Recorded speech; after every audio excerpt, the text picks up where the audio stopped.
Test का दिन था जब उन्होंने बाजू पे सिरिंज लगाई वेन में।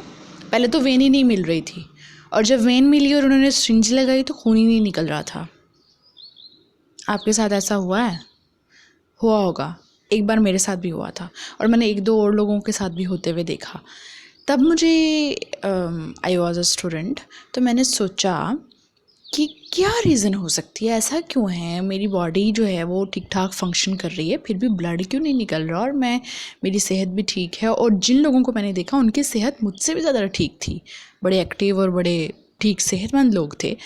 तब मैंने सोचा कि वजह क्या हो सकती है कि भाई उनका खून ही नहीं निकल रहा था, सिरिंज के अंदर, नीडल के अंदर खून नहीं आ रहा था। देन उन्होंने बटरफ्लाई नीडल यूज़ करके उनका इस वाली वेन से खून लिया तो वो निकला। तो इसकी क्या रीज़न हो सकती है? मैंने ये सोचा कि चलो इस पर रिसर्च करते हैं। देन मैंने कुछ रिसर्चेस वगैरह की हैं वो, तो हम उसके ऊपर आज बात करते हैं, ताकि अगर आपके साथ ऐसा हो चुका है और आप ज़िंदगी में कभी दोबारा ब्लड टेस्ट करवाने की नौबत आती है तो आपको पता हो कि क्यों होता है, तो आप पहले से ही उस चीज़ को ठीक कर देन दोबारा आप लैब में जाएँ या हॉस्पिटल जहाँ पे भी आपने जाके ब्लड टेस्ट लेना है। अस्सलाम वालेकुम, मेरा नाम लाइका है और मैं फ़ार्मासिस्ट हूँ बाय प्रोफेशन। और मेरा मकसद ये है इन वीडियोस को बनाने का कि मैं लोगों में अवेयरनेस पैदा कर सकूँ कि ख़ुद ब खुद अपनी ज़िंदगी को हेल्दी कैसे बनाया जा सकता है। कोई भी फ़रिश्ता आके हमें हेल्दी लाइफ नहीं देने वाला, हमें ख़ुद ही बनानी है।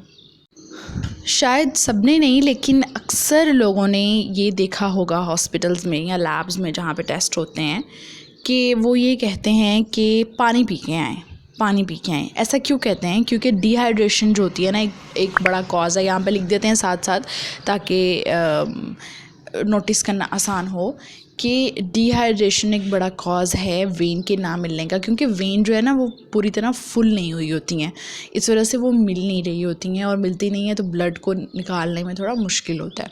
और दूसरा ये कि डिहाइड्रेशन की वजह से ब्लड थिक महसूस होता है और उसकी रनिंग पावर, उसका फ़्लो वैसा नहीं होता जैसा कि बाकी लोगों में आपको दिख रहा होता है। और आप कहते हैं कि मैं भी तो इन जैसा ही हूँ, बल्कि इनसे ज़्यादा सेहतमंद हूँ, मैं एक्टिव हूँ, सब कुछ है, तो फिर ये ब्लड क्यों नहीं निकल रहा? तो डिहाइड्रेशन एक बड़ी कॉज हो सकती है। सेकंड कॉज मैं आपको बताऊँ, शायद ये किसी ने कभी नोटिस ही नहीं किया होगा, लेकिन सेकंड कॉज ये हो सकती है कि आप एसी वाले रूम से उठ कर गए हैं। जब आप एक ऐसे रूम से जाते हैं जहाँ पे रूम टेम्परेचर कम होता है एज़ कम्पेयर टू बाहर का रूम टेम्परेचर, यानी कि जो बाकी रूम्स थे या जिस रूम में वो आपका ब्लड टेस्ट ले रहे हैं उसकी निस्बत आप एक ऐसे रूम से उठ के गए जहाँ पे आपका रूम टेम्परेचर बहुत कम था, 18 पे एसी चल रहा था, 19 पे एसी चल रहा था। तो क्या होता है कि बॉडी कोल्ड होने की वजह से वेन्स श्रिंक हुई होती हैं, वो उतनी प्रोमिनेंट नहीं होती। पहली बात तो वो मिलेंगी ही नहीं, मिलेंगी तो बहुत मुश्किल से, इसलिए आपको लगता है कि मेरी वेन्स क्यों नहीं मिल रही। और जो भी आपके पैथोलॉजिस्ट आए होते हैं, जो भी आपका ब्लड टेस्ट लेने आए होते हैं, वो भी परेशान हो रहे होते हैं कि इनकी वेन क्यों नहीं मिल रही। तो ये एक सेकेंड कॉज हो सकती है। अब मैं आपको दो ऐसे रीज़न्स बताऊं जो कि शायद लोगों की नज़र में नहीं आए होंगे। एक ये हो सकता है कि आप ओबीज़ हैं, आप ज़्यादा मोटे हैं आम अल्फाज में, तो वो क्या होता है कि फ़ैट की लेयर्स वेन के ऊपर चढ़ी हुई होती हैं, जिसकी वजह से वेन नज़र नहीं आती। तो उस वेन को लोकेट करना, उसे ढूंढना डॉक्टर के लिए, पैथोलॉजिस्ट के लिए, जो भी आपका लैब अटेंडेंट आया हुआ है आपका ब्लड लेने के लिए, उसके लिए मुश्किल होगा। ठीक है। और एक कॉज ये हो सकती है कि जो लोग बार बार ब्लड टेस्ट करवाते हैं, किसी वजह से उनका मसला है, कोई बीमारी है, उनको प्रेगनेंसी का इशू है, कोई भी इशू है, या उन्होंने बार बार इंट्रावीनस इंजेक्शंस लगवाई हैं, ड्रिप्स लगवाई हैं, तो ऐसे लोगों के लिए जो वेन्स होती हैं वो थोड़ी हार्ड हो जाती हैं। ठीक है। और फिर वो ज़ाहिर बात है हार्ड हो जाती हैं तो हार्ड टू फाइंड भी हो जाती हैं, और उसमें से ब्लड उस फ्लो से नहीं निकलता जिस तरह एक आम बंदे के जिस्म से निकलेगा जिसने शायद ज़िंदगी में 1-2 बार ही ब्लड टेस्ट करवाया होगा। तो ये एक बड़े अनकॉमन से रीज़न्स हो सकते हैं। ब्लड प्रेशर का लो होना एक रीज़न है, वन ऑफ अ रीज़न।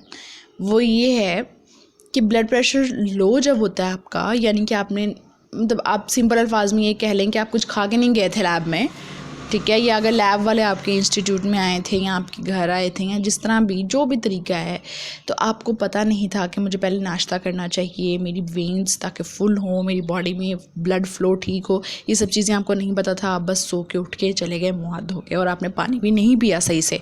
तो क्या होता है कि ब्लड प्रेशर लो होता है। ब्लड प्रेशर लो होता है तो उसका फ़्लो स्लो होता है। ठीक है, जिस तरह ब्लड प्रेशर हाई हो तो फ़्लो डिफरेंट होता है, इस तरह ब्लड प्रेशर लो हो तो फ़्लो डिफरेंट होता है। तो ये एक कॉज हो सकती है। इसके अलावा ये भी हो सकता है कुछ लोगों में ना नेचुरली अल्लाह मियाँ की तरफ से ये होता है कि उनकी वेन्स बहुत पतली होती हैं, बहुत थिन सी होती हैं, और वो लेयर्स ऑफ स्किन के अंदर दबी हुई होती हैं। ठीक है, तो वो बहुत पतली होती हैं, जिसकी वजह से उनको लोकेट करना, उनको ढूंढना मुश्किल हो सकता है आपके पैथोलॉजिस्ट के लिए। ठीक है, तो ये कुछ रीज़न्स थी जिन रीज़न्स का मुझे पता चला जब मैंने अपनी रिसर्च की।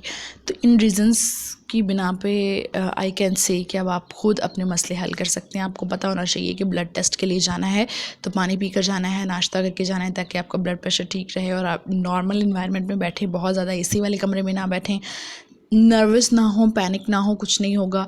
नर्वस और पैनिक होने की वजह से भी बॉडी डिफरेंट रिएक्ट कर सकती है। तो ये सब चीज़ों से बच के रहें। वजूहात जब इंसान को पता होती हैं तो वो उनका हल निकाल लेता है। मेरे साथ कनेक्टेड रहिए, हम अपनी ज़िंदगी के छोटे छोटे हेल्थ रिलेटेड मसलों को मिलकर हल करते रहेंगे ताकि एक हेल्दी लाइफस्टाइल हम जी सकें। बहुत शुक्रिया।